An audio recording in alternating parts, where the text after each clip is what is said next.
అవుతుంది అది నేరం అంటే ఎవరు చేసినా నేరమే కదా, తప్పు ప్రచారం ఎవరు చేసినా తప్పే కదా. ఒకళ్ళు చేస్తే రైతు ప్రచారం, ఒకళ్ళు చేస్తే తప్పు ప్రచారం ఎట్లా అవుతుంది? అది ఇప్పుడు కోర్టు అడుగుతోంది. అది దీంట్లో కోర్టు వాడినటువంటి పదజాలం అదే. లబ్ధి పొందినటువంటిది ద్రవ్య రూపంలోనో ధన రూపంలోనో లబ్ధి పొందినట్టే ఉంది.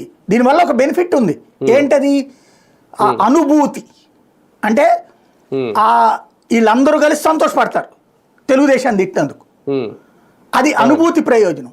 లేదా తిట్టారు, విమర్శించారు, ఇది వ్యక్తిగత కేసులోకి వస్తుంది, పరువు నష్టం కేసులోకి వస్తుంది.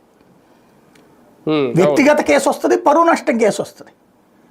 కానీ ఇట్లాగా దీన్ని క్రైమ్ కిందన అంటే అసలు భారతదేశంలో ఎవడో ఏం మాట్లాడడానికి వీల్లేదు.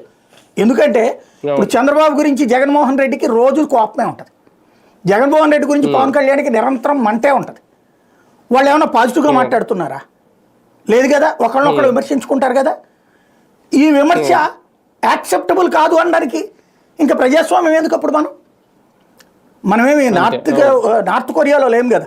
కిమ్ రాజ్యంలో కిమ్కు వ్యతిరేకంగా, కిమ్ అధికారులకు వ్యతిరేకంగా ఎవడన్నా ఏదైనా మాట్లాడితే తీసుకెళ్ళి అదేది మన ఇవి ఉంటాయి కదా, గనులు తవ్వడం, కొండలు తవ్వడం, అందులో పడేస్తారట పని చేయడానికి.